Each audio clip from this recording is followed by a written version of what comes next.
Hello বন্ধুরা, কেমন আছো সবাই?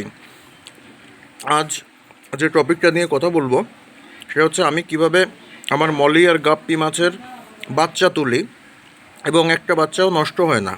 তো সেই ব্যাপারে দেখাবো। এইটা হচ্ছে আমার একটা ছোট্ট ব্রিডিং সেট আপ।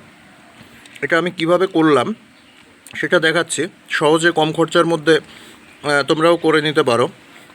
এই 10-12 টাকা করে নেবে একটা ঝুড়ির দাম। প্লাস্টিকের দুটো ঝুড়ি নিয়ে নিয়েছি।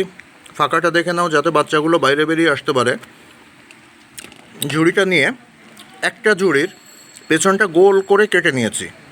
কেটে নিয়ে যে ঝুড়িটা গোল করে কেটে নিয়েছি এটা এর উপরে রেখে সাইড থেকে কয়েকটা দড়ি দিয়ে বেঁধে দিয়েছি সুতো দিয়ে। সেটা তোমাকে দেখাচ্ছি। এই হচ্ছে আমার ফাইনাল সেট আপ। ভিডিওটা শর্ট করার জন্য এটা আমি আগেই তৈরি করে রেখেছি। আর একটা ব্যাপার বলা হয়নি, যেটা ঝুড়িটা যাতে ভেসে থাকে তার জন্য ভেতরে দেখে নিতে পারো 2 টুকরো শোলা দিয়ে বেঁধে নিয়েছি।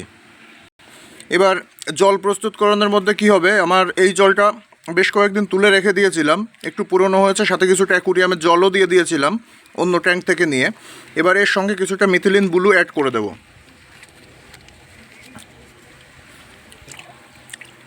মিথিলিন ব্লু দিয়ে জলটা একটু গুলিয়ে নিয়েছি। এবার আমাদের যে ব্রিডিং বক্সটা আছে, ব্রিডিং বক্সটা এইভাবে ভাসিয়ে দিলাম। এটা ভেসেই থাকবে, ভিতরে শোলাটা দেওয়া আছে। আর এখানে আমি অল্প কয়েকটা মাছেরই ব্রিডিং করাই। যখন বাচ্চা দিয়ে দেয় তখন প্যারেন্টস স্টক আলাদা চলে যায়। তো যদি মনে হয় বেশি বাচ্চার ব্রিডিং করাতে হবে তাহলে ঝুড়িটা একটু বড় নিলেই চলবে। এখানে দেখতে পাচ্ছ এখানে সব লোড মাছ আছে।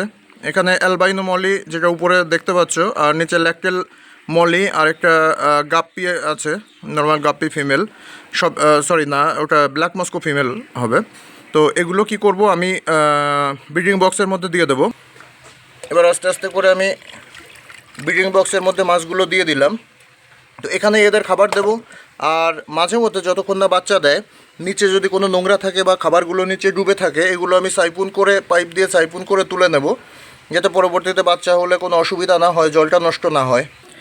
এবার কন্টিনিউ তোমরা এটা রোলিং করতে পারো। যেমন যে মাছটা বাচ্চা এখানে বাচ্চা দিয়ে দিয়েছে সেই মাছটাকে সরিয়ে বাচ্চা সেট আপে মানে বাচ্চাগুলোকে বাচ্চা সেট আপে দিয়ে দিতে হবে।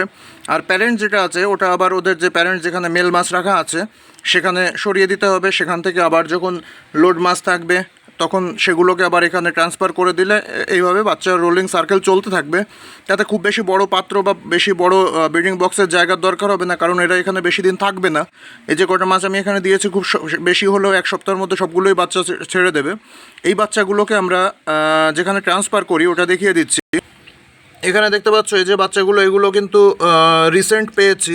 এই বাচ্চাগুলো এখানে যখন একটু বড় হয়, যেমন এর মধ্যে কিছু কিছু বাচ্চা একটু বড় হয়ে গেছে, এই বাচ্চাগুলো যখন মানে একটুখানি বড় হয়ে যাচ্ছে, শক্তপোক্ত হয়ে যাচ্ছে, তখন এদের অন্য জায়গায় শিফট করে তখন এদের এইখানটায় শিফট করে দেওয়া হয়। দেখতে পাচ্ছ এখানেও কিন্তু আমার সব ঘরের বাচ্চা, এগুলো বড় হয়ে গেছে, এগুলো এখানে শিফট হয়। পরে যদি কারো দরকার হয় এখান থেকে তাকে দিয়ে দেই, অথবা পুরো ফুল অ্যাডাল্ট যেগুলো এখানে হয়ে যায় সেগুলো অ্যাডাল্ট যে আমাদের সেট আপ রয়েছে সেখানে ট্রান্সফার করে দেই। তো এইভাবে আমাদের সাইকেলটা চলতে থাকে। তোমরাও যদি বাড়িতে সেট আপ করতে চাও, এতে খুব বেশি খরচা হয় না, চাইলে করতে পারো। ভালো লাগে, ঘরে নতুন বাচ্চা আসলে সবারই মনটা ভালো হয়ে যায়। তো আজ আর বেশি ভিডিও লং করব না, আমরা কন্টিনিউ এইভাবে বিভিন্ন রকম ভিডিও আনতে থাকবো তোমাদের সামনে। তো এই জন্য বলছি তোমরা আমাকে মানে আমাদের চ্যানেলটা সাবস্ক্রাইব করে দাও। সাবস্ক্রাইব করতে কিন্তু তোমরা ভুলে যাও। সাবস্ক্রাইব করে সাথে থাকো। দেখা হবে পরের ভিডিওতে। ধন্যবাদ, ভালো থেকো সবাই।